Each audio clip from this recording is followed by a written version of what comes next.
당당한 굿바이 숨기던 손발, 웰컴 당당한 손발. 피부과 전문의 이학규입니다. 오늘의 주제는 손발톱 무좀에 대해서 말씀을 드리겠습니다. 저는 아직 손발톱 무좀은 걸려본 적이 없습니다. 그게 이제 아주 흔한 질환은 아닌데, 그래도 만약에 생기게 되면 숨기기가 굉장히 어려운 데거든요. 상당히 고통을 좀 많이 받는 질환이라고 할 수가 있습니다. 발톱이라는 거, 손톱이라는 거는 그 끝에 보면 여기 성장판이라는 게 있습니다. 이 성장판에 이상이 있으면 손발톱에 이상이 생기기 시작합니다. 그런데 우리가 흔히 생각하는 거는 두꺼워지면 다 무좀이라고 생각하는데 그렇진 않고요. 특별한 경우에는 무좀이 아니더라도 두꺼워질 수가 있기 때문에 우리가 섣불리 두꺼워졌다고 손발톱 무좀으로 진단하면 안 되겠고, 피부과 전문의의 정확한 진단 하에 치료를 하는 것이 가장 중요하다고 할 수 있습니다. 물론 전 연령대에 생길 수가 있지만 그래도 가장 많이 생기는 건 중장년층이라고 되어 있고, 남자 여자의 비율은 거의 비슷하지만 여자 쪽이 약간 더 많은 걸로 되어 있습니다. 네, 그게 가장 큰 문제인데요. 손발톱에 무좀이 있으면 이 무좀은 계속 여기 살아있는 거예요. 당연히 이동을 합니다. 가장 흔하게 이동하는 게 손에 이동을 하든지 아니면 발바닥에 이동을 할 수가 있습니다. 손발톱이 짧거나 길거나 이거는 별 문제가 되지 않습니다.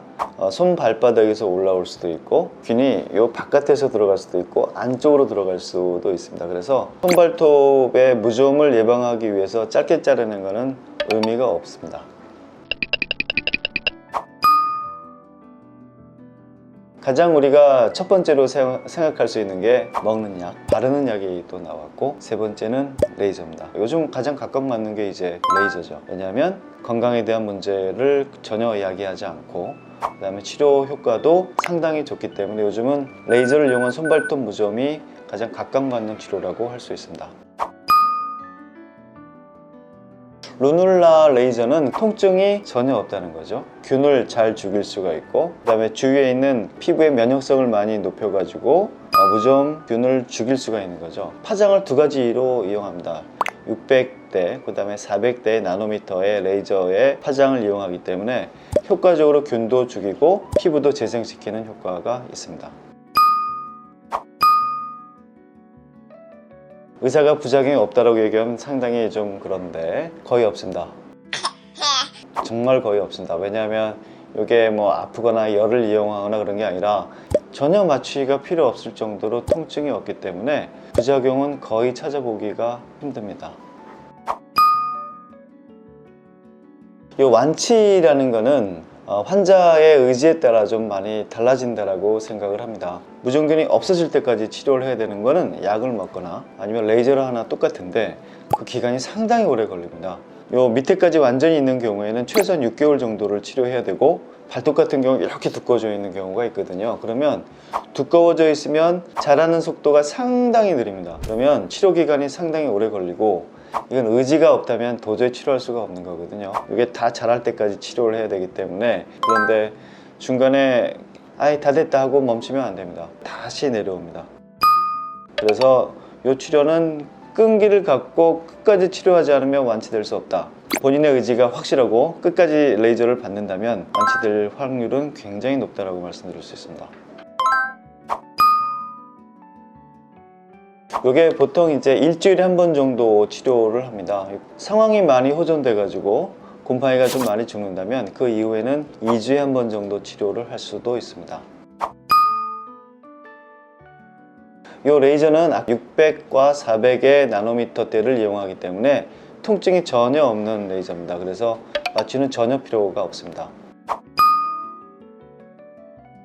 통증은 전혀 없습니다. 그냥 어떤 빛이 왔다 갔다 하는 정도로 생각하시면 되겠고, 보통 한 10분 전후면 치료가 다 끝나게 됩니다. 만약에 우리가 방치를 한다면 되게 찜찜하겠죠. 첫 번째, 곰팡이가 말이죠, 지네들이 나가고 싶을 때 아무 때나 나갑니다. 그래가지고 사람들한테 이렇게 감염성이 낮다 그러지만 옮길 수 있습니다. 같은 가족에 옮길 수가 있기 때문에 그것도 가장 큰 문제라고 할 수가 있습니다. 당연히 르눌라 레이저가 훨씬 더 효과적이고요.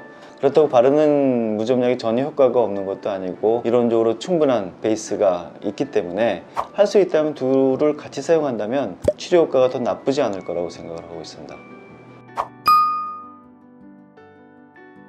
손발톱 무좀이 생겼을 때는 증상이 전혀 없습니다. 그래서 아마 치료에 대한 필요를 못 느끼는 경우도 많이 있고요. 특히 남자분들 같은 경우 손톱이 아니라면 발톱이라면 양말 신고 다니면 숨길 수 있잖아요. 그래서 그냥 방치하는 경우가 많이 있는데 여름엔 다 노출이 되기 때문에 숨겨도 숨길 수 없는 경우가 많이 있기 때문에 그런 경우가 좀 가장 문제가 되겠고, 손발톱 무좀에 있어서 증상은 특별히 없다라고 얘기할 수 있습니다. 특별한 거 없습니다. 이게 우리가 만약에 약을 먹는다면 간에 굉장히 부담을 주는 약이기 때문에 술도 드시면 안 되겠고, 레이저는 아시다시피 간에 전혀 부담을 주는 게 아니기 때문에 일상생활을 다 똑같이 하셔도 상관없습니다. 선택기 중에 가장 중요한 거는 역시 진단이라고 생각을 합니다.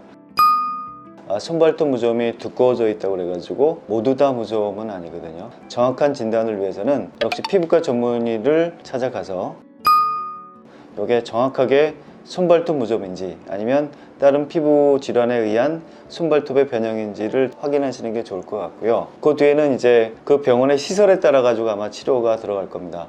만약에 르눌라 레이저나 다른 레이저가 없다면 약으로 권하겠죠. 아니면 바르는 약을 권할 거고, 치료 방법은 여러 가지가 있습니다. 의사들 주관에 따라 가지고 뭘 해도 틀린 건 아니지만 어떤 경우에 어떤 치료를 하는지, 어떤 게 아프고 안 아픈지 이런 것들을 잘 판단하셔가지고 고르시는 게 가장 중요하지 않을까 생각합니다.